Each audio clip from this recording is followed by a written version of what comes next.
आप सभी का इस वीडियो में स्वागत है। हमने अपनी पिछली वीडियो में दो चरों में एक रैखिक समीकरण युग्म को हल करने की प्रतिस्थापन विधि का अध्ययन किया था।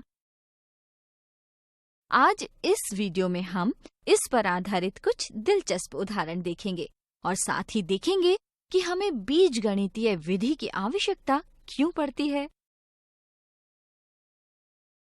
दिए गए समीकरण युग्म को प्रतिस्थापन विधि द्वारा हल कीजिए। आपको याद होगा कि प्रतिस्थापन विधि के 3 चरण होते हैं। क्या आप बता सकते हैं कि पहला चरण क्या होगा? जी हाँ, पहले चरण में हम किसी एक समीकरण जो सुविधाजनक हो को लेकर उसके एक चर को दूसरे चर के पदों में लिखते हैं। यहाँ हम समीकरण 1 को लेकर y को x के पदों में लिख लेते हैं और समीकरण 3 से निरूपित करते हैं। दूसरे चरण में चरण 1 से प्राप्त y के इस मान को समीकरण 2 में प्रतिस्थापित करते हैं, जिसे आगे हल करने पर x बराबर 7/15 मिलता है। अब तीसरे चरण में चरण 2 से प्राप्त x के मान को समीकरण 3 में प्रतिस्थापित कर चर y का मान ज्ञात कर लेते हैं, जिससे y बराबर 17/15 मिलता है। समीकरण 1 व 2 में x व y के मान रख हल करने पर सत्यापित किया जा सकता है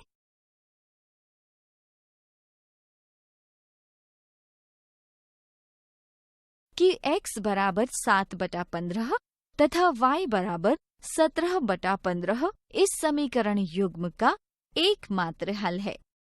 आप यहाँ देख सकते हैं कि इस रैखिक समीकरण युग्म के हल पूर्णांक नहीं हैं। जब रैखिक समीकरणों के हलों को निरूपित करने वाले निर्देशांक पूर्णांक न हों, तब ग्राफीय विधि का प्रयोग करना सुविधाजनक नहीं होता, क्योंकि ऐसे बिंदुओं को ग्राफ पर पढ़ने में अक्सर गलती हो जाती है। इस स्थिति में रैखिक समीकरण युग्म को ग्राफीय विधि से हल न कर किसी बीजगणितीय विधि से हल कर सकते हैं। आइए एक और उदाहरण देखते हैं। निम्न रैखिक समीकरण युग्म को प्रतिस्थापन विधि से हल कीजिए। सबसे पहले समीकरण 2 को लेकर चर x को y के पदों में लिखते हैं। अब x के इस मान को समीकरण 1 में प्रतिस्थापित कर हल करने पर हमें एक चर रहित असत्य कथन प्राप्त होता है। क्या आप बता सकते हैं इसका क्या मतलब है? यदि आपको रैखिक समीकरण युग्म को हल करते हुए चरण 2 में चर रहित एक सत्य कथन मिलता है, तो मूल समीकरण युग्म के अपरिमित अनेक हल होंगे। और यदि चर रहित एक असत्य कथन मिलता है, तो मूल समीकरण युग्म का कोई हल नहीं होगा, क्योंकि हमारे इस उदाहरण में हमें चर रहित असत्य कथन मिला है।